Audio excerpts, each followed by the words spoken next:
Olá, pessoal. Estamos no segundo módulo, né, do curso de Assistente de Recursos Humanos e, neste momento, nós iremos iniciar os temas relacionados a recursos humanos. Na apostila de vocês, tem todo o conteúdo relacionado a essa iniciação da área e também tem mais dois vídeos, o link de dois vídeos, um que fala sobre o que é gestão de pessoas e um outro que fala sobre as competências.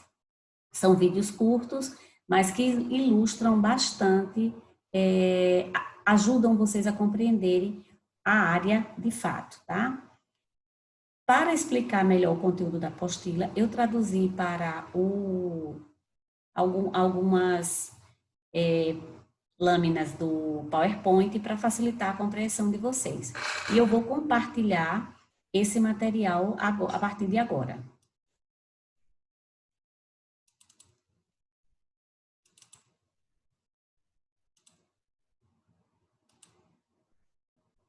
Bom, vocês estão no curso, né, Assistente de Recursos Humanos, no segundo módulo, e queria começar a falar para vocês que a área de gestão de pessoas, né, esse é um tema que tem diversas nomenclaturas no mercado de trabalho.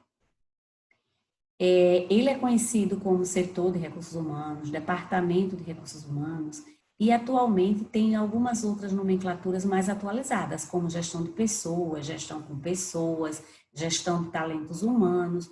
São diversas possibilidades, né, que se tem trabalhado nas organizações.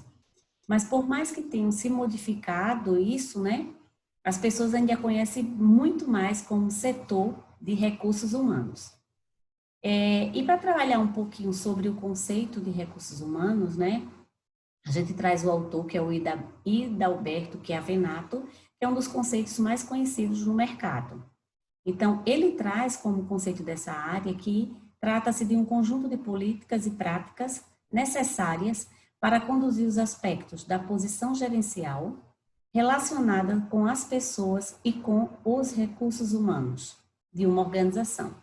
O que é que ele quer dizer com isso?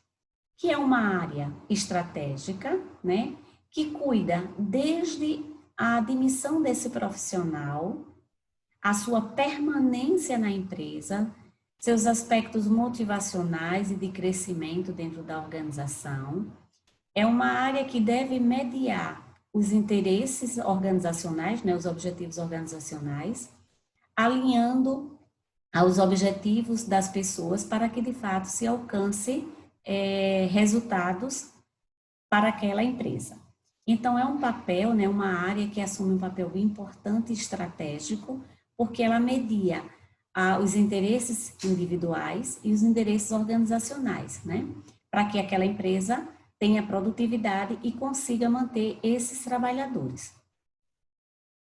O objetivo maior dessa área é administrar o comportamento interno e potencializar o capital humano. Como o foco são as pessoas, né? E tem que ser as pessoas realmente, porque a empresa só produz a partir do trabalho humano. Então, mesmo que hoje as empresas sejam extremamente industrializadas, sejam informatizadas, mas sempre tem alguém operando essas máquinas. E essas pessoas precisam estar motivadas, gostarem do que fazem, estarem bem na empresa, para que possa gerar resultados, né, para aquela organização e que ela possa se manter. Então, é uma relação que tem que ser boa para a empresa e para o trabalhador. A área de gestão de pessoas, né, ela reúne os recursos intelectuais disponíveis, ou seja, o que as pessoas têm, né, quais são os conhecimentos que elas possuem, ela busca lá no mercado, né, atrair quanto mais conhecimento melhor, né, daqueles profissionais, para que ela possa se desenvolver e tornar-se mais competitiva. Ela responde pela formulação de estratégias que visem a permanência dos trabalhadores. Como eu falei, existem alguns aspectos, né, ou alguns subsistemas que a gente pode assim dizer, que é inerente à área de gestão de pessoas, para que ela possa reter esses talentos humanos, tá? Então, dentre as suas responsabilidades ou as suas áreas de atuação, algumas eu citei aqui que são as que mais se destacam. Eu vou começar pelo recrutamento e seleção, que é justamente o momento de início da empresa. Então, existe o recrutamento e seleção, que é um dos eixos, né, da área de recursos humanos, onde eles chamam as pessoas. É o momento que a gente diz, tem vaga na empresa. Então, essas pessoas se candidatam e quando a gente fala de um anúncio, seja ele nas mídias sociais ou os métodos antigos, né, de uma plaquinha na empresa, a gente está chamando isso de recrutamento. E seleção, o processo pelo qual o candidato se submete, seja uma prova escrita, seja uma entrevista, seja um teste prático, e avaliando os resultados desse processo de seleção, se ele for aprovado, então ele passa a ser admitido. Ela trabalha também com o plano de cargos e carreiras, ou seja, há uma definição em que qual o salário que se entra e quais as possibilidades de melhoria, de permanência desse trabalhador nesta organização. Então, existe um salário inicial e salários que esse profissional vai galgando ao longo do seu desenvolvimento e reconhecimento organizacional. Então, como é que ele pode ser reconhecido? Por intermédio de um processo de avaliação de desempenho, que é uma outra estratégia usada na área de gestão de pessoas, que avaliam os conhecimentos e começam a monitorar como é que esse profissional está dentro da organização.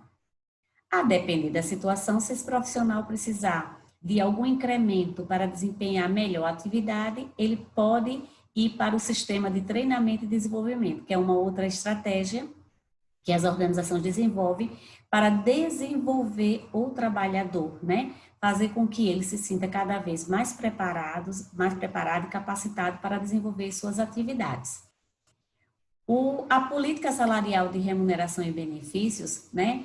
Ela é o guarda-chuva do plano de cargos e carreiras, porque para isso ela desenvolve maneiras em que envolve o treinamento, ela está interrelacionada ao treinamento e ao plano de cargos e carreiras. E, anualmente, caso ela queira, ela pode também estar querendo saber como é que está o clima nesta organização. Eu quero saber como é que está o nível de motivação e de satisfação dos meus trabalhadores. Então, ela lança a mão de avaliação de clima, que geralmente é feito por meio de um questionário, de um formulário. São diversos instrumentos que você pode utilizar para avaliar como é que está o clima daquela organização. As pessoas se dão bem, as pessoas estão satisfeitas, as pessoas estão produzindo. Então, existem esses subsistemas que são os mais comuns de serem vistos na área de gestão de pessoas. Então, resumindo, o RH, ele é um setor responsável, porque ele trabalha tanto com a motivação, como a melhoria dos profissionais de um modo geral. Então, ele está o tempo todo olhando para este profissional dentro das organizações. Uma das áreas que se destaca também, vinculada ao recursos humanos, é o comumente chamado departamento pessoal. Nem todas as empresas possuem o recursos humanos, mas o departamento pessoal geralmente é mais comum, até porque é uma área mais administrativa, que é responsável pela administração das obrigações jurídicas, né, relativas aos funcionários. Então, entenda-se que essas obrigações jurídicas e financeiras relacionadas a o pagamento do salário desses trabalhadores e o cumprimento da legislação trabalhista. No serviço privado, a CLT, consolidação das leis trabalhistas, e no serviço público, trabalha-se com os regimentos jurídicos próprios, tá? Então, essa área ela é responsável pelos aspectos de jornada de trabalho, de férias, de licenças, de 13º salário, entre outras responsabilidades. Então, exatamente o que ela faz, quais as funções principais desse departamento. Ele é responsável pela admissão. O Recursos Humanos fez o recrutamento e a seleção e entregou ao departamento pessoal, que vai elencar quais são os documentos necessários para que esse trabalhador apresente e ele faça a admissão. Ele faz a admissão, ele faz o registro na carteira profissional desse trabalhador, define como vai ser o controle de ponto, faz o lançamento dos valores referente à folha de pagamento, né? Faz as notificações e registro de licenças, quando é o caso, seja licenças médicas ou outros tipos, e o registro também das férias que são concedidas ao longo de período aquisitivo de 12 meses. Guarda todos esses documentos até o período em que esse profissional ou tem algum processo de desligamento ou até mesmo esse profissional se aposenta. Dentre as documentações do departamento pessoal, né, todas elas seguem a determinação, as normas trabalhistas, né, de o que é que eles devem guardar e quais são os documentos que eles precisam ter. Então, por exemplo, para ser admitida uma pessoa, ele vai ter que ter uma relação, onde ele vai preencher uma ficha, ele vai dar cópia de identidade, de CPF, de título de eleitor com os comprovantes de votação, comprovante de residência, os documentos de escolaridade, documento de casamento, caso ele seja casado, a própria CTPS, foto, eles fazem os crachás. Então, toda essa documentação, ela fica no departamento pessoal. E nesse dossiê que é criado do trabalhador, todas as informações, tirou férias, aí registrado lá. Ele tirou licença médica, é registrado lá. Ele se afastou para cuidar, sei lá, teve um afastamento por um acidente de trabalho, está registrado lá. Então, esse trabalhador, né, esse departamento, ele registra a vida funcional de cada profissional que por lá passa. Ele é responsável pelo acompanhamento de frequência. O que é a frequência? É aquela relação, ou você bate o ponto, ou você registra numa folha, a depender de como aquela empresa trabalha essa informação. E de acordo com a carga horária que ele foi contratado. Então, ele está em escala de serviço, ele é plantonista, como um hospital, né, digamos assim. Ou ele está como diarista, tem 44 horas semanais, tem 30 horas semanais. Então, ele faz esse acompanhamento. E faz também a folha de pagamento, que ela contempla o salário desses profissionais.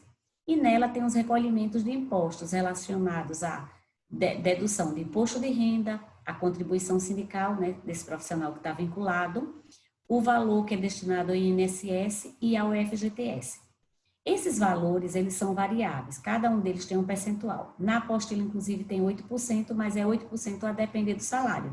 É uma tabela escalonada e que qualquer profissional que vai trabalhar com essa folha de pagamento, ele tem, como é que se diz, essa folha sempre à mão, com o tempo, claro, ele acaba aprendendo, porque até X valor você tem um desconto de tanto. Até outro valor tem um outro desconto. Esse departamento também é responsável pela gestão de de licenças e férias, né? Todos os atestados que mesmo tendo a saúde ocupacional, o médico do trabalho que ele passa, mas essa cópia desse documento vem para a folha de pagamento para ele poder fazer o lançamento. É uma falta justificada, então não vai ter desconto. Ah, o chefe indicou que ele tem falta, então vai ser descontado. Então, todas essas questões relacionadas a registro é de competência do departamento pessoal. Esse departamento, ele também é responsável para representar a empresa junto aos órgãos oficiais e fiscais.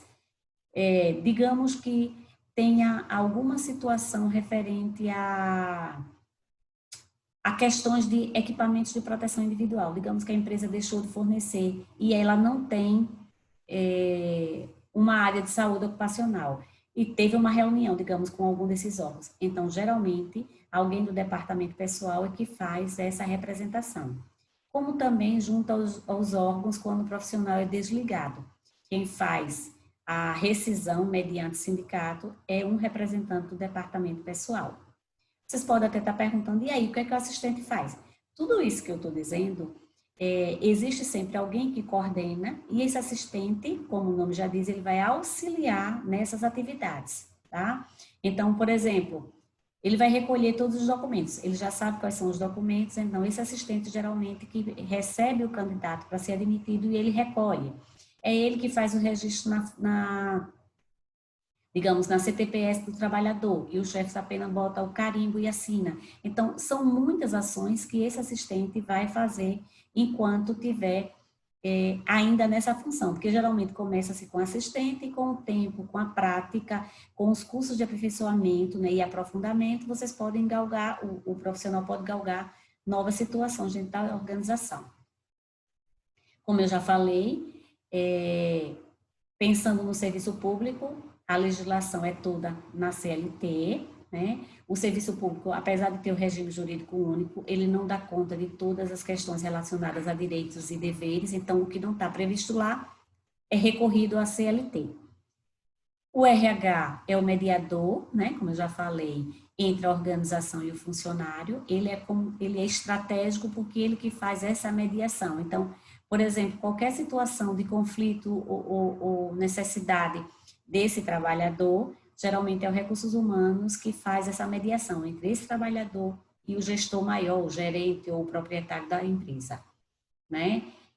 É por meio do departamento pessoal, né, da área de recursos humanos, que as obrigações devem ser cumpridas pelas empresas. Como todas as ações são regidas pela legislação, esse departamento, ele deve fazer com que essas obrigações e direitos e deveres sejam cumpridos, seja do trabalhador, seja do empregador. Então, só para vocês terem uma ideia, os principais direitos, né, só para vocês terem uma noção do que um funcionário tem quando ele tem carteira assinada, né? Ele tem auxílio acidente, ele tem férias remuneradas, ele tem faltas justificadas, ele tem pensão por morte, ele tem licença maternidade, seguro-desemprego, aviso prévio, adicional noturno para quem trabalha à noite, auxílio creche a depender do salário. Ele tem direito a hora extra quando ele extrapola aquela hora que foi contratada.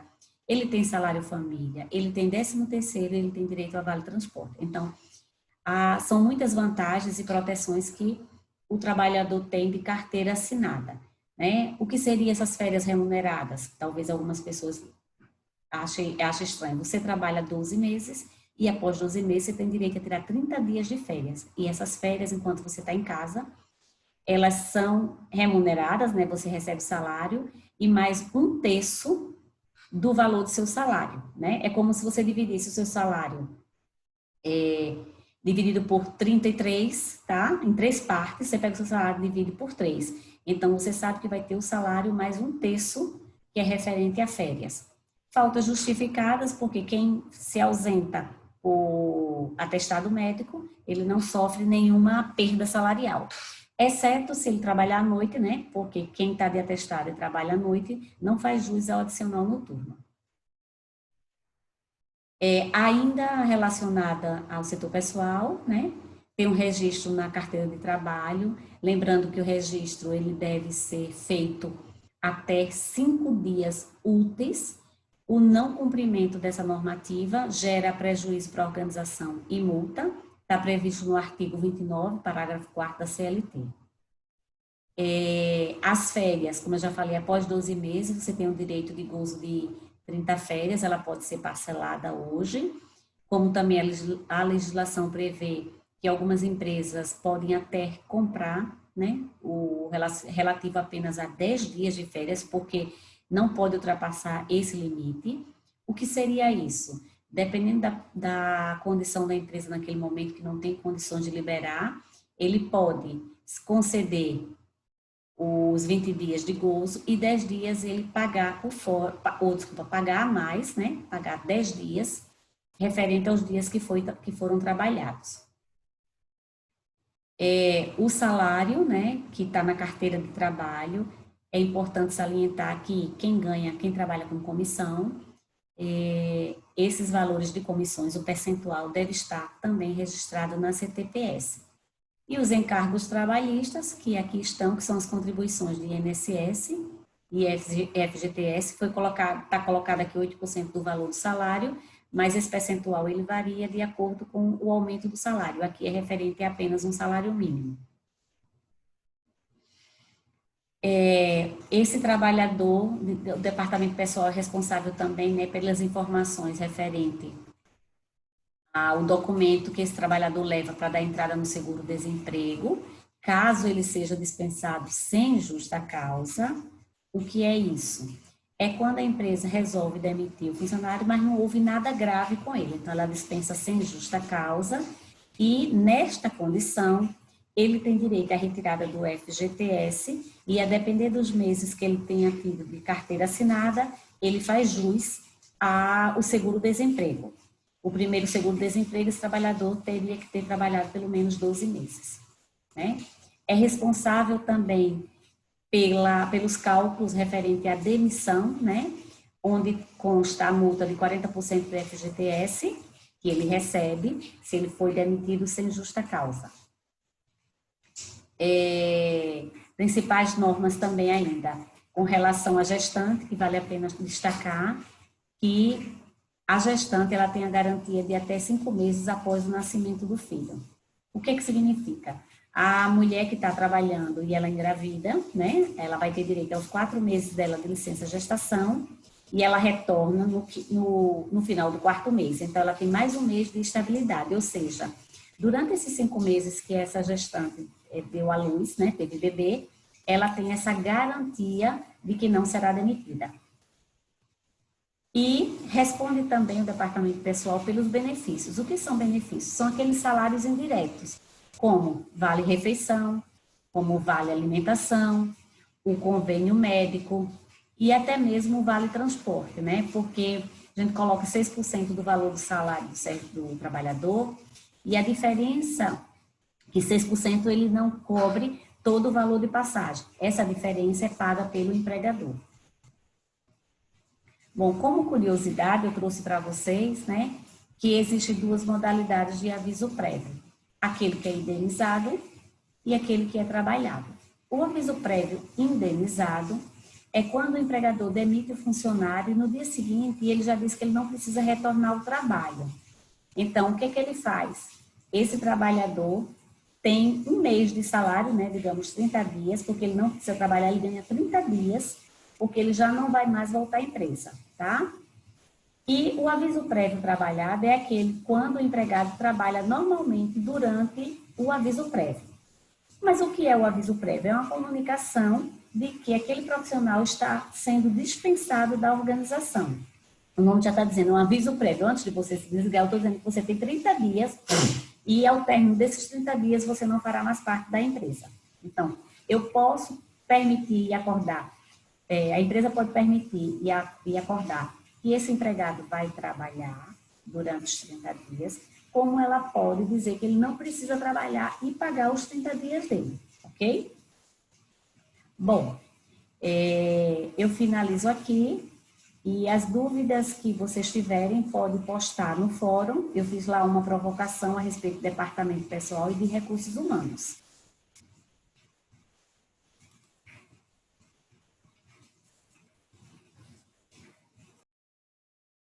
Bons estudos, né? Pesquisem, explorem, não se limitem apenas o que está na apostila. O que tiver de dúvida, pode perguntar e provocar no fórum, porque lá é o espaço que nós temos de aprendizagem.